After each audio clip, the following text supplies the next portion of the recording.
Memches Tinyana Memches tonight. Mirz Hashem. And let's begin. Last week we discussed a very important avoda of the avoda of akshanos, to be stubborn. And although there was a steer in Rabbi Nachman himself, there's a contradiction whether one should continually push an avoda again and again and again until he breaks through. Or as Rabbi Nachman said in other places, sometimes if you see that Shemayim is not letting you break through, you should hold back. So our understanding was that one of the main avodas that a person has to work on is his akshanas, to be stubborn in his persistence, in his waiting. He has to wait. He has to continually wait by the door until HaKadosh Baruch Hu decides that he's opened it up. So it's the middle ground. You're not in action, you're not pushing, but you're in action in that you're waiting, not budging, not giving up an inch of what you've gained, waiting for the moment that HaKadosh Baruch Hu opens up the Sha'ar Kedusha and allows you it. So let's continue now. For those who have the BRI edition, we're on page 192, in the second paragraph, V'da. You guys have it? V'da, yeah, V'da. Says Rabbi Nachman, V'da. Sheyesh Ivan, there is a tree, Shegedelim Olav, it has many leaves. Shekol Olav, Sarach Lios Godel Me'asham. Each leaf needs 100 years to mature. The tree takes a long time to fully mature, fully process, to get the leaves out in its full beauty and its full grandeur. These types of trees are found in the orchards of the Sarim, the noble ones. The Korin also the Lashonam Me'asham. The tree is called the 100-year tree. Tells us Rabbi Nachman, he says, most probably, Kishegadol Me'asham, if you have a tree that's growing for 100 years, Bivadai over all of Mashov, it's gone through a lot. Some windy days, some very heavy rains, hurricanes, maybe tornadoes, droughts. I mean, you have a tree there for 100 years, times all the seasons that it goes through. It's a long time. It's a lot of seasons it's gone through, a lot of, ups and downs and all arounds. And after that, Besof HaMe'ashanim, at the end of the 100 years,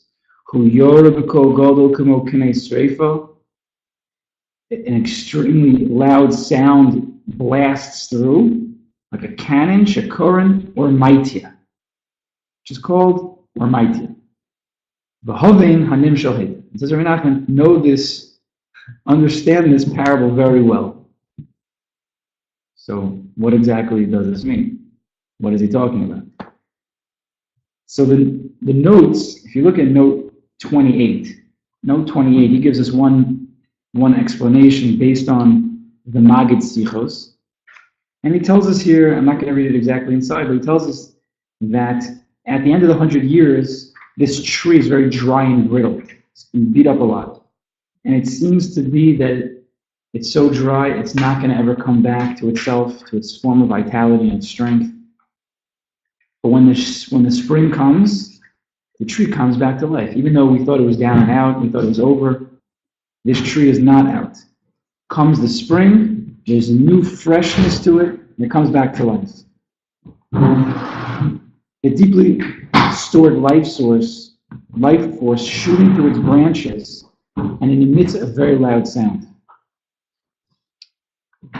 So he explains, when years of obstacles and difficulties make it seem to a person that his service of God will never spring back to life. A person goes through a long life and there's a lot of obstacles, ups and downs. He gets beaten up. It seems like he's never going to come back to. He's never going to be vital. He's not going to have a lot of vitality. He's not going to have a lot of strength. So the understanding is no yesh. There's no yesh. Because even if his lack of accomplishment has left him dry and brittle, like the 100 years tree, he has to believe that deep down he has the strength to bring joy and pride to HaKadosh Baruch Hu. That's the parish, that's the explanation of the Magid Sichos that's brought down in the note 20. So I want to say maybe a different shot. I never heard of this tree. I tried to look it up a little bit, couldn't find anything. But what I think the pshat is here, what Rebbe is trying to tell us, is specifically that he tells us that each leaf, and Nachman said that each leaf takes 100 years to grow, to mature. Okay? Now, we know the Torah tells us in Devarim, in Perek Chaf Pasuk Yates, the Torah tells us, Ki ha'adam eitz hasad. Man is like a tree. We're likened it to a tree. So I think Rabbi Nachman is comparing man to this tree. What about? That just like this tree, each leaf takes 100 years. Each leaf takes 100 years to mature, and through its maturing process, it's getting attacked by wind. It's going to get attacked by drought sometimes. Maybe there'll be bugs that are biting at it, birds making nests on it. And it goes through a lot. And nevertheless, it takes 100 years of all of this until it fully matures. And when it does mature, there's a total explosion. Right? The leaf comes out, is my understanding. All the leaves like blossom, they get big, they get beautiful. And it comes with a tremendous explosion. So too by man. Right? We live 70 years, 80 years, 100 years. Meaning it takes a very long time for a person to mature. Your adolescent ages 6, 7, 8, 9, 10, 11, 12, you don't know what's going on in the world at all. 13, 14, 15, 16, you start to get a little bit of knowledge. Then 18, 19, 20, 21, 22, you start to get a little bit more, to understand what's going on in the world a little bit more, you start to mature a little bit more. Even then, there's 21, 22. It takes a long time for a person to mature. He goes ups and downs, has a lot of avoda. Maybe he gets married, maybe he has children, maybe he's a teacher, maybe he has to go to work. There's a lot of stuff. It takes a long time to mature. And through that whole process, those many, many years, you go through a lot. That's just the way it is. Any Eved Hashem goes through a lot. But even though maybe it looks as though you're not growing so much, because if it's 100 years for a leaf to grow, and it's growing very, very slow, right? It's 100. We're not talking about like a leaf that's the size of like a sequoia. It's talking about a regular leaf. So if it takes 100 years to fully mature, so the growth process is very, very slow. You can't, day by day, you cannot tell how much it's grown. Maybe year by year, maybe every 2 years you take a look. So with us,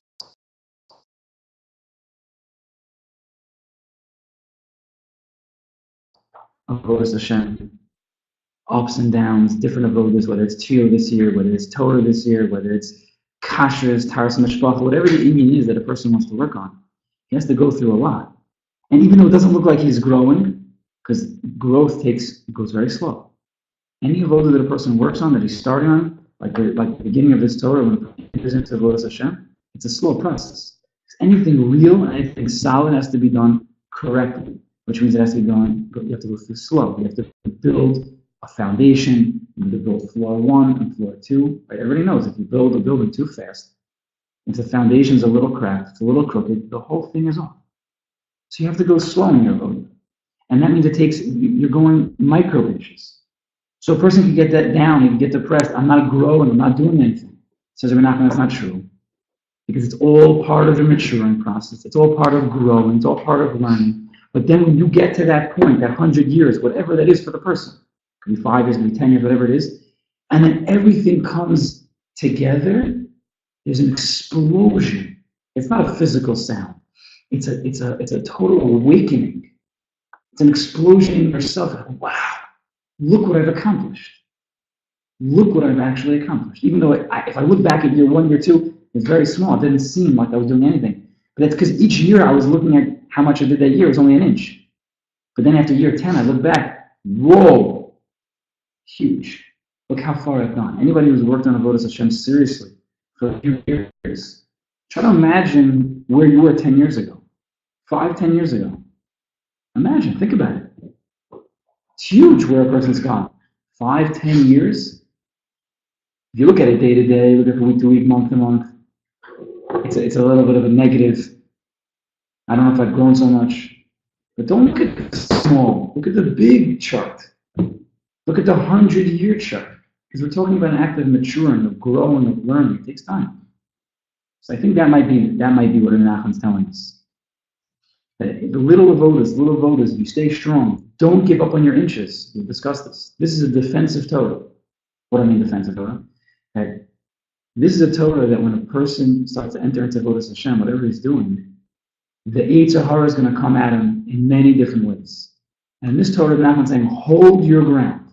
You might not grow so much, because when things are dark, it's hard to run the course.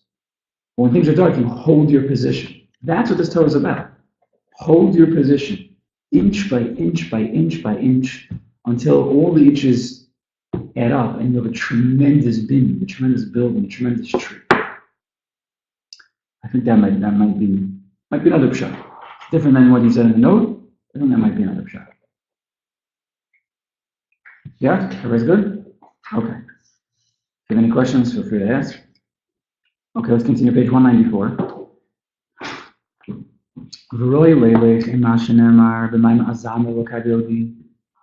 Tells us Rabbi Nachman to this Torah that you have to live with Torah Reish Pei Beis, of course, of the most famous Torahs, if not the most famous Torah from Nachman, Zamra. Most people are probably familiar with the basic gist of it, the Likutey Moharan. That says you have to live with a Zamra. There's no way to go through a person's avodas Hashem in a constant way, with consistency, without a Zamra. Because as Rabbi Nachman in his Torah is telling us many times, when a person enters into avodas Hashem, it's a battle. It's a war. And unless you work on the Torah of a Zamra, you're going to get beat up. And everything in this Torah comes from the Zamra. So Rabbi Nachman tells us. The Hainu explains a very small amount of the Torah. Maybe one day we'll be zochah to learn together, Reish Pei Beis. But here he just mentions a little bit. The Hainu levakesh, a person used to search, ulechapes, and seek, limtzo ba'atzmo, to find within himself, ezes, to find within oneself some merit, something good that he's done. Ve'ezin nekuda tova, even a small nekuda tova. Find something good that you've done, something that you thought about in a nice way, something that you helped somebody. The fact that you didn't get angry, that you held yourself back from a taiva, you held yourself back from Gashma, something good. You have to find that. Ubazeh hama'at tov. And from that small amount of good, shemotze ba'atzmo, that you find within yourself, you find that little spark within yourself, yismach v'chazek atzmo. Be very b'simcha. Strengthen yourself from that good. Wow, look at me, look what I did. Just because it's a small accomplishment, what you think is small, Hashem thinks is huge. Who says it's small? Nachman tells us you find one nekuda tova. The nekuda tova is the elokus within you. If you find the nekuda tova, you find something that's good within you, that means that's the godliness of you. That's amazing. And Nachman tells us about don't give up on your place. Don't give up on that inch. That nekuda tova, that little tiny inch that you found within your life, that's good. Whatever avoda you're working on, you only have found after 2 weeks of working on some avoda, you only found one time that you did well. Don't give up that position. Be in action. Be stubborn. Hold that position. Nice, good? Yeah. So is it the nekuda that's the elokus, or is it the search for the nekuda? I mean, the nekuda tova itself is the elokus. It's an avoda. It's a godly avoda. It's a search for God within you. But ultimately, that nekuda tova is the elokus within you. The fact that you're even searching, though, the fact that you're even searching must mean that there's some spark to even search. So even a search, that's what you're asking. Even somebody who's working on a zam, he's searching for good. That search itself is good. That itself is a nekuda tova. As Nachman says, you have to have a nekuda tova within a nekuda tova. There's always the fact that you thought about searching for a nekuda tova. That's a nekuda tova as well. That itself is godliness. So in a certain way, you're right. In a certain way, the search itself is elokus within you. What else did you want to do? The ratzon, that desire that you want to find good in yourself, that's godliness. You know, I once heard an anecdote, I guess they call it, that a little girl goes to her father. No, it was the other way around. A father goes to his daughter and says, hey, Sprinza, take a look at this piece of paper. Take a look. And he holds up a big oak tag. And in the oak tag, there was one black right in the middle. Maybe you've heard this before.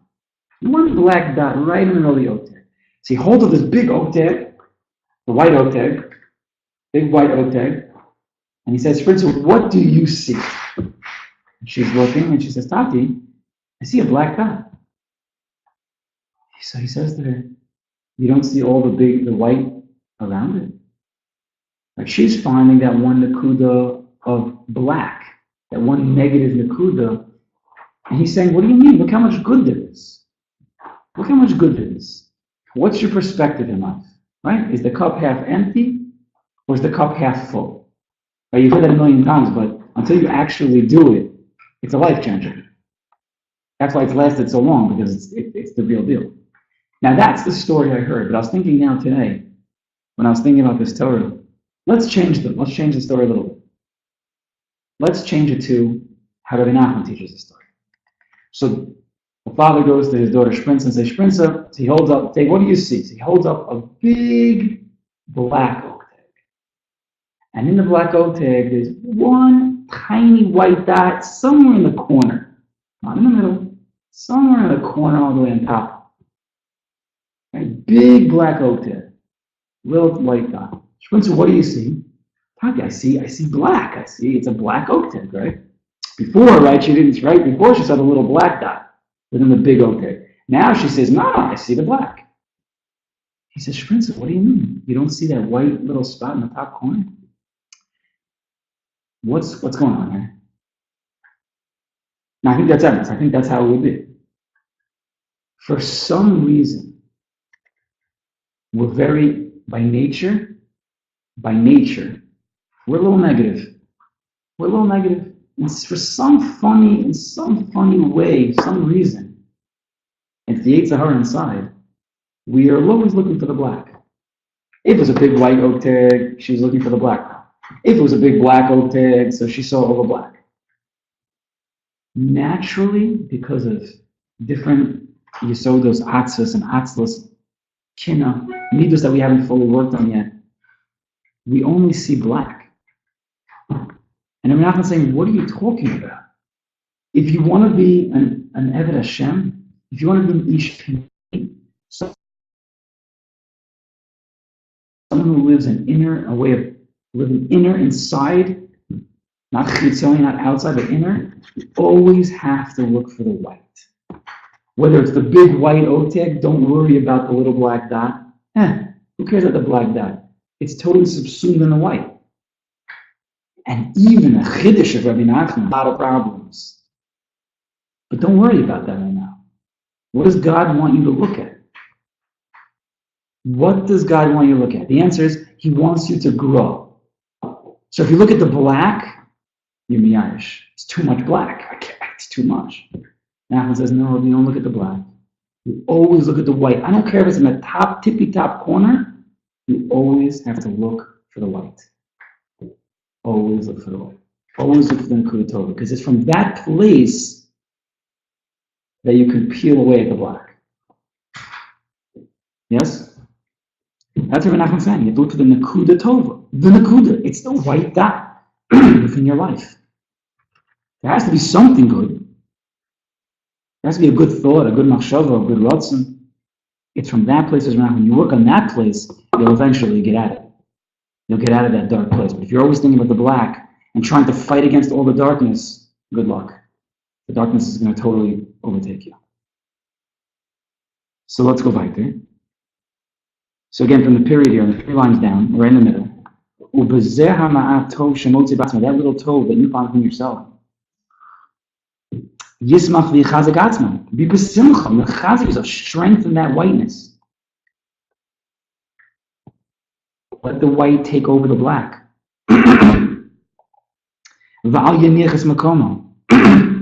Don't give up that inch. Don't give up that Likutey Moharan for anything in the world. Don't let the Yetzer Hara take it away from you. He's a gan of that Yetzer Hara. He's the biggest gan of there is. Because even when there's a little bit of good within a person, he tries to take it away. Don't let him take it away. Even if you've fallen 1,000,000 times, God should help us.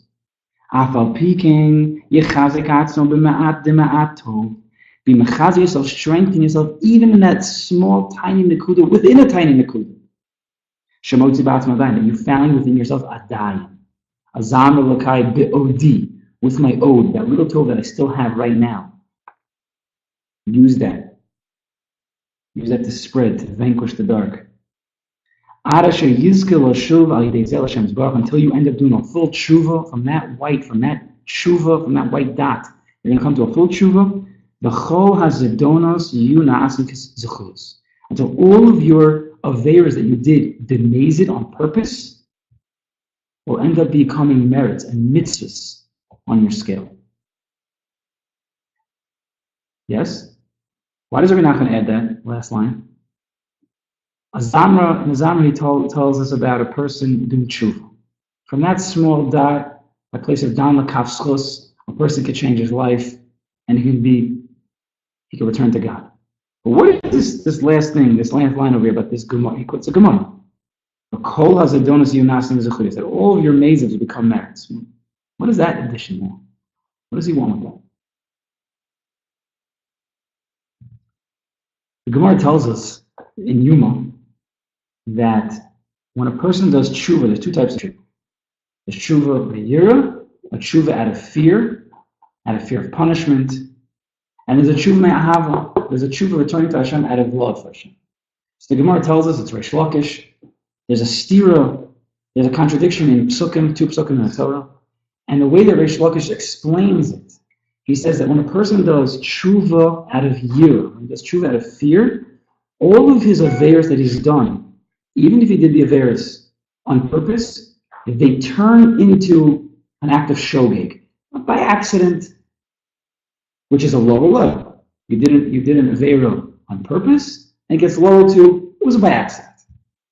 But says Reish Lakish, if you do tshuva me'ahava, tshuva out of love, then not only do you get your aveiros erased, the aveiros that you did even turn into mitzvahs. That's what Rebbe Nachman's calling. So what's the shaykhus to this Torah? And how is that even possible? Turning your aveiros into mitzvahs mamash.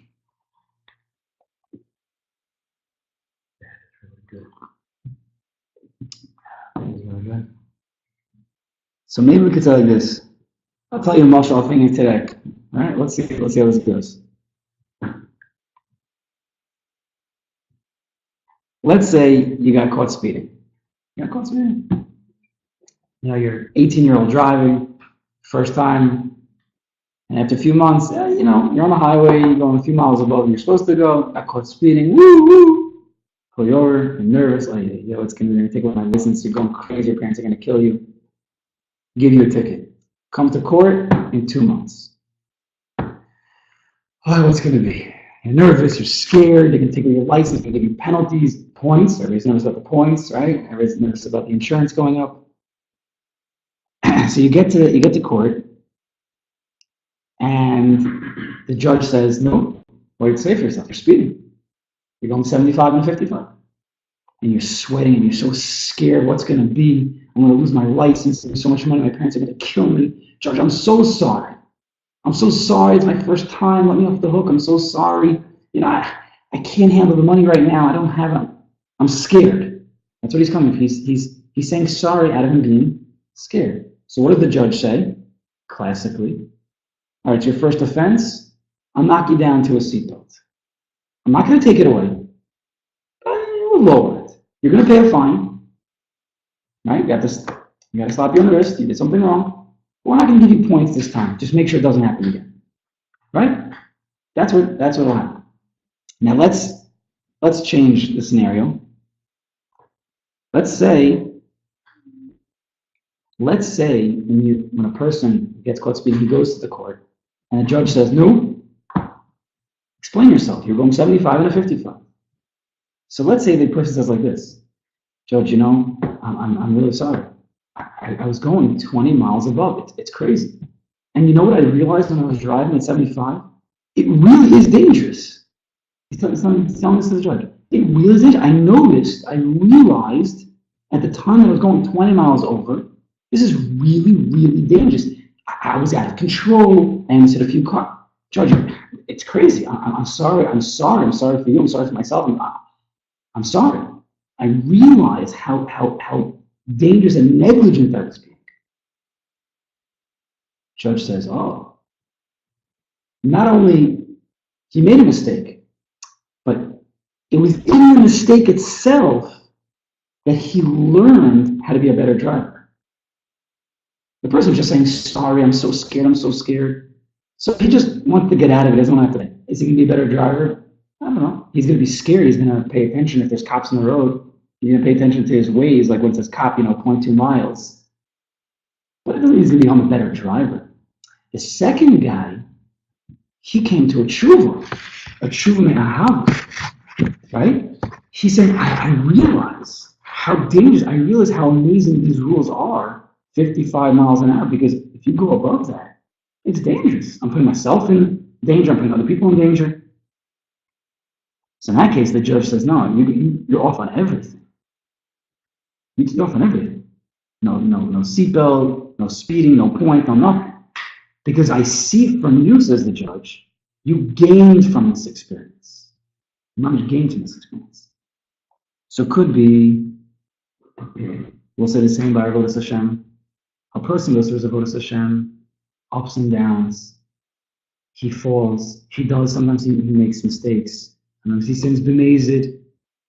So, in the inner ratzon of a person, he doesn't want to sin b'mezid. He doesn't want to sin on purpose. But he makes mistakes.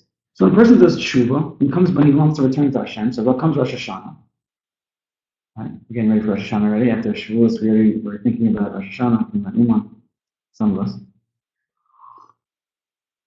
So if the person goes on Rosh Hashanah, Yom Kippur, and he's crying, oh, I'm so sorry, I'm so scared, I don't want to go to Gehenna, I don't want you to take away my money, I don't want you to hurt me. So Hashem says, okay, I hear you. So he's gonna limit it from a speeding violation to a seatbelt, right? We're gonna lower you from you did a veris b'mezid on purpose. We're gonna lower it to b'shogi. It was by accident because your tshuva does mean something. But imagine a person comes and says, I made such mistakes. But when I was in that low place, I learned a lot in that place. I see how bad it is to go against what you said. I see what taiva could do. I see what a lack of shneir could do. I see that even though I didn't have kavan in my shmona esrei, how I feel so disconnected from you. But I learned that I want to get closer to you. And I see from how far I've come, how far I went down from all my nefilas, that it only is pushing me to propel me to serve you even better. I want to return to the path from the love. I'm not scared of a penalty. I'm scared because I'm not close to you. Really, all my failures helped me. That's what it means, tshuva me'ahav. That's why all your averos turn into mitzvahs. Because in the aver, not that we're telling anybody to do averos. You can't do an aver l'chatchila for this to work. After the fact, the person makes mistakes, and after that, he realizes how far he's fallen from HaKadosh Baruch Hu. And he so badly wants to get back. And it's goofy because he fell so far, that he feels so far, that he wants to propel himself back up. So in a certain way, in a funny way, those averos is actually what pushed him to a higher level. So those averos become mitzvahs only after the fact. So it could be similarly in our Torah, when a person enters into Avodas Hashem, and he's going through ups and downs and all arounds, so we discussed that there's no such thing as failure, there's only feedback. That it's a maturing process, it's a learning process. When a person takes all that into account, so all the falls on the road, they're not averos, they're part of the process. When you look at your avoda in that way, where every fall is just a step closer to the right avoda, you've turned your falls into aliyahs. They're not falls, they're not hurting you.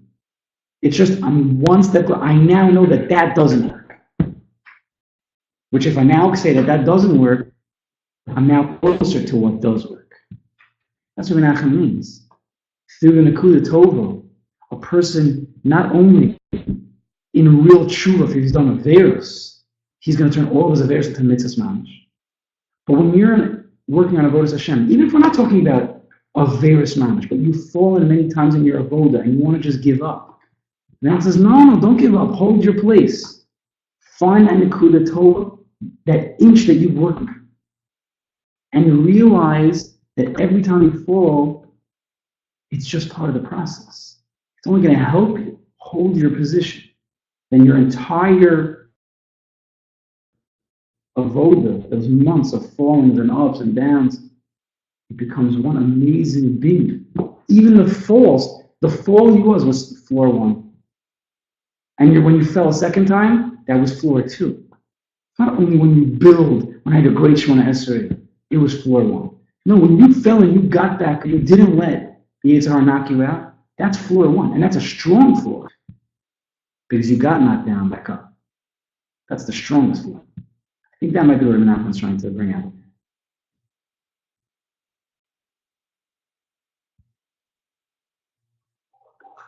And in a certain way, this Nekuda might be a little bit deep, but what I'm trying to say is that when you have a verus, mamish averos, the falls are mamish averos. So then we have the sugi in the Gemara that if you do tshuva me'ahava, tshuva out of love, and tshuva out of fear.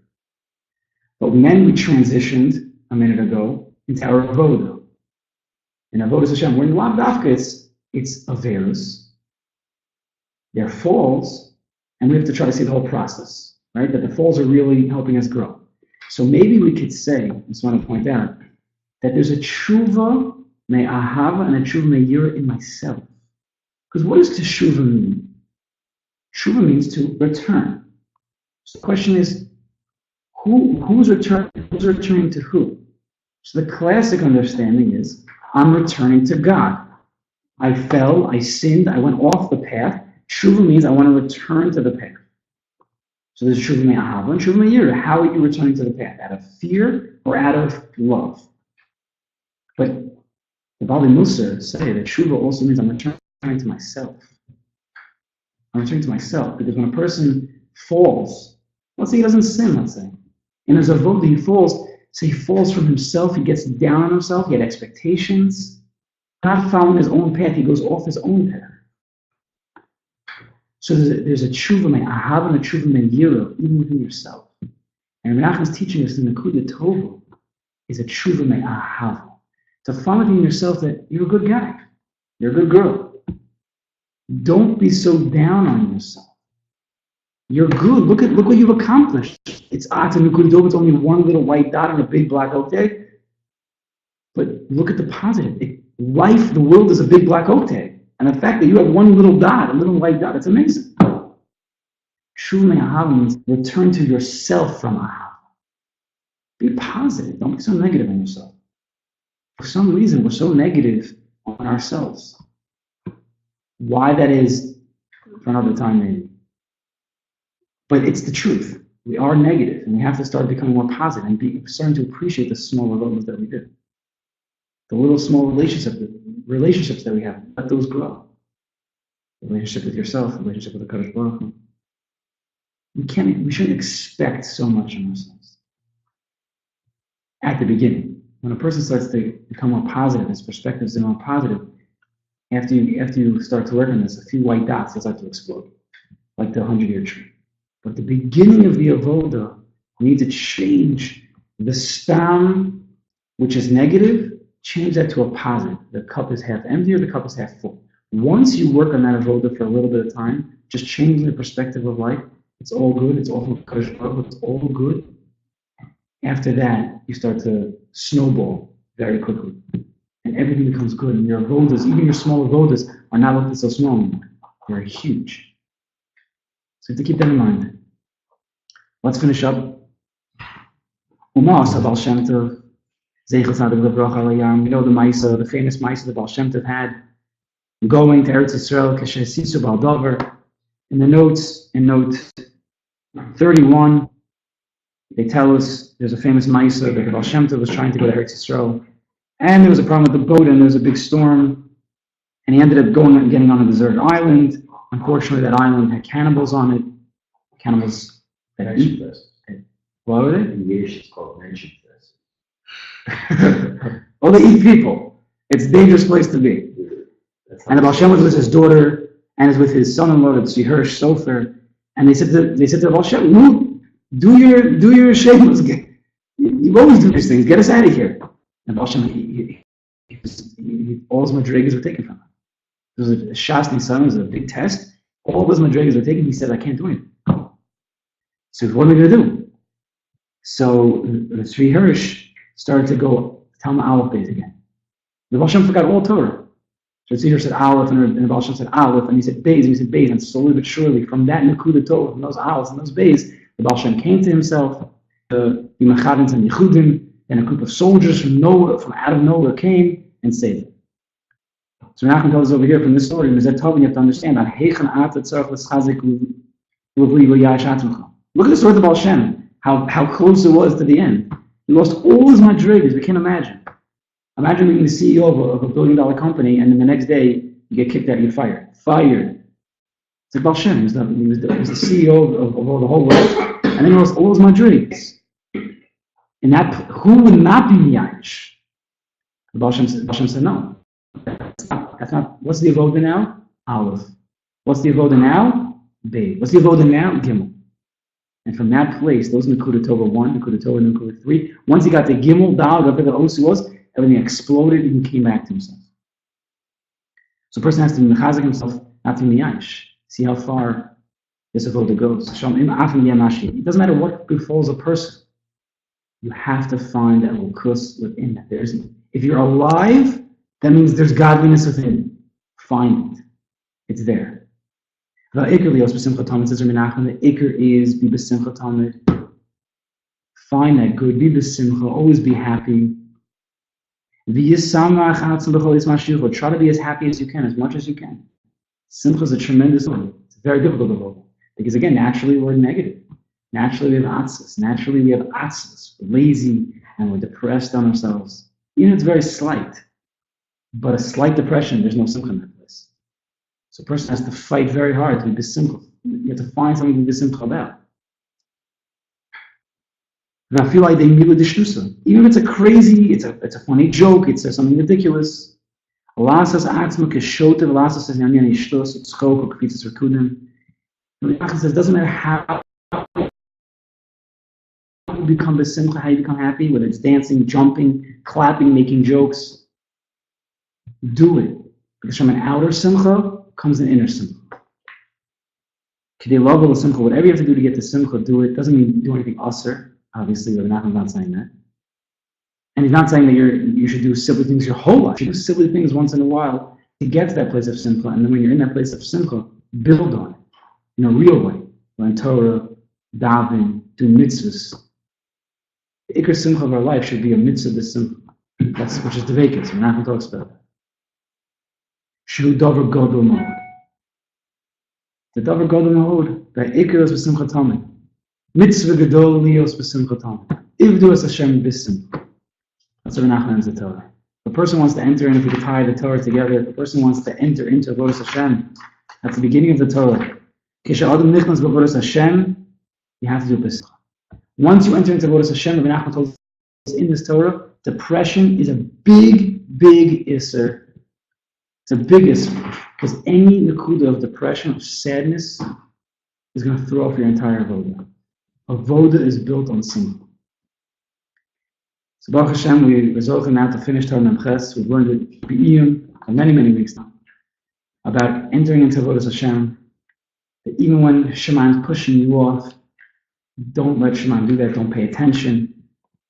Have akshanas, be stubborn. I'm not going anywhere. I want to learn. I want to daven. I want to be an Eved Hashem. We learned a lot in this Torah about how to deal with our failures. The answer is there's really no such thing as a failure. It's only feedback. If a person falls, don't worry. Nothing to worry about. It's a learning process. We're maturing. We're a 100-year tree. Why would I throw off Why am I going to be miyash on year 3 when it's a 100-year tree? I have 97 years to go. What does a Kadosh Baruch Hu expect of me right now? Not what I think everybody else wants from me, or I want to be like that guy who's a big tzaddik. No, what does Hashem want from me right now? He wants me to be simcha. He wants me to grow inch at a time and to hold on to that. We should zochem et Hashem to try to work in Zavoda, to learn Torah and Ches as much as we can, to work on an Nakuda Tovos, on a Zama, and with that we should mamish come to the biggest places within ourselves. Shkoyach, everybody. I have to answer my email address in mine. I don't have to put it in.